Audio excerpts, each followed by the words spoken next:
Brian Murray is Director for Economic Analysis at the Nicholas Institute for Environmental Policy Solutions. That's at Duke University in the U.S. state of North Carolina. He's been looking into the potential impact of biogas on U.S. energy consumption.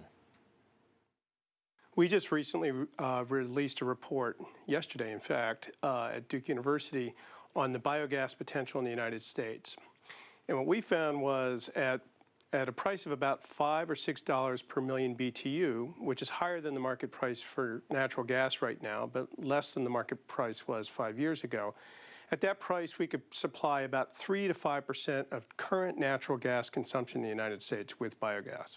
And what kind of time frame are we looking at to get to that level? It would, yeah, our report was projected out to 2040, so it would take some time. We have the ability to produce biogas right now, and we're doing so in small quantities. But in order for it to scale up, there needs to be a significant increase in the infrastructure available to deliver it to the market. Right, we talked about getting gas from things like garbage, but where else can one get biogas from? Well, garbage is one possibility, in part because it's captive waste, if you will. So there's all kinds of facilities at landfills and wastewater treatment plants that are readily available to be the source of the biogas. In addition to that, there's animal facilities where we raise cattle and dairy animals and swine that produce large amounts of waste that can then be processed into biogas. And then as you move beyond that, what you can do is you can take, you move to an entirely different process called thermal gasification that takes agricultural and timber residues and converts that to biogas. And what are the so that would be different than that would be different than just using waste. That could also involve growing crops specifically for the purpose of producing biogas. And what role is there for government in encouraging the use of this kind of energy, this kind of fuel? I was looking at a report in France, for instance. The French government is just about to introduce legislation there that would compel producers of, say, food waste to recycle that, and there'd be heavy penalties if they don't. That would certainly be one way to do it. You could regulate producers as you just described. Another way would be to provide positive incentives, which are subsidies for the production of biogas using these feedstocks. Another one that I alluded to a minute ago is putting a price on carbon emissions.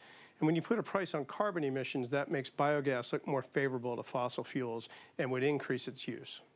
And in another country, Tanzania, in Africa, for instance, they've just, in fact, signed an agreement with a very big gas company to encourage the use of biogas, especially in rural areas.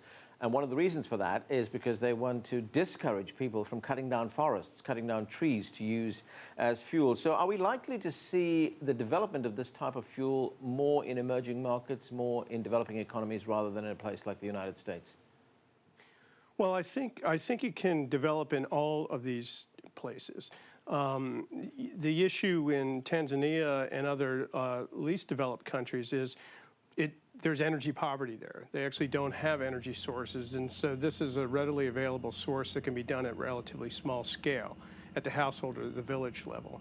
For it to be economic in a country like the United States and Western Europe, it's going to generally require it to operate at a place where a lot of waste is being collected normally. So a landfill, a wastewater treatment facility, or an animal facility.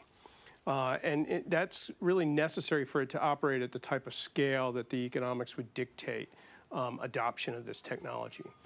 Now, this is where governments can come in and set policies in such a way to both provide the capital necessary in places like Tanzania to develop these biogas operations. And in developed countries like the U.S., it can be done through direct incentives and subsidies as well as a price on carbon. And then in between those, you have the strong emerging economies like China and India that have tremendous potential, both at one end of the spectrum in small villages in the way that we just described in Tanzania, but also at an industrial scale in major cities where there's a lot of waste that can be processed and turned into biogas.